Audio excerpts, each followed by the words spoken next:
O.kilimandscharicum. You see the spelling inside there. You can use Ocimum Kilimanjaro. So, Muse, can you continue with Ocimum Kilimanjaro?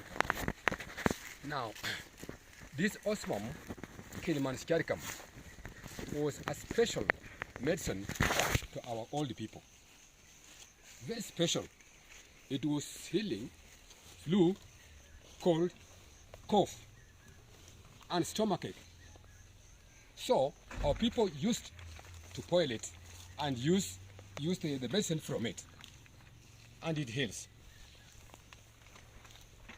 And it was planted. It was even in the forest naturally, not planted there. The same, it was in the community also. So people used to spoil it, used to cut it, and when we started, is when we found out what can we do to conserve this particular plant, so that they can know the benefit of this plant. That was why we started it, especially with this. What we did, we tried our best and succeeded. That was why we found out some groups that supported us in the area, in the community, even in Kakamega as a whole. That is why you can see some people of health according the at the side of health. That is one of the as she said.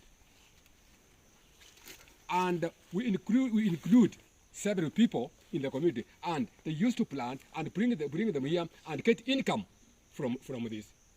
Though that's one of the income generating activity to the community as well as to the group, some of the groups. We have extended a bit further from here.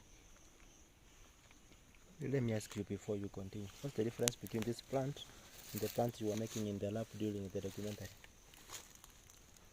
Those who are there. Does it look the same?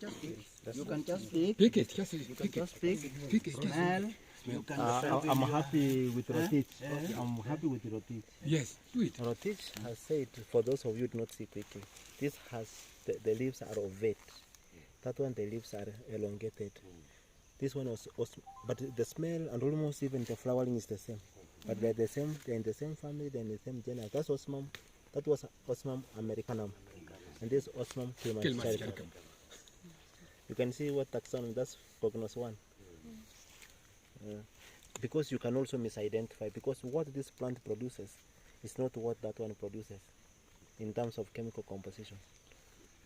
You will see what this one produces. And you can just use it in tea. When you can just in tea. When you put tea, just put it in. It leaves. It will do what? That's just medicine. Yeah, it leaves some homa. Do you have to add chemical or just boil it like normal tea? Normal tea. Actually, if you do like this, just aromatic. Even just convection. You could think it has menthol. What do I need to go and grow? What you will go and go, you will see.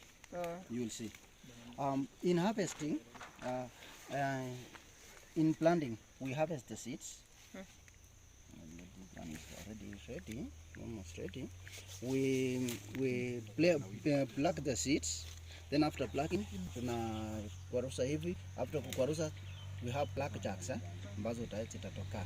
Zikitokea, we dry in the shed. It takes almost 4 to 5 days. It is dry. Then we prepare a seed bed. After preparing a well seed bed, then we sow. After sowing, we don't cover it, we don't mix with the soil. We just mulch it. After mulching, it just takes 7 days. The seeds are germinating. Okay. When they start germinating, it takes 2 months in the farm, in the bed. Then we transplant to a well-prepared place. You are going to see after. Then after transplanting to a well-prepared place or a plot, it takes 4 months. It is ready for harvesting. In harvesting, we have secateurs. We cut 6 inches from the ground. After cutting 6 inches from the ground, then we start picking. And then, you see, very simple. Very simple. You cut these leaves. just like this. And initially, we were just harvesting the leaves. Initially, we were just harvesting them. But through experimental, we found that in these stems, It contains oil particles. Okay. So we harvest with those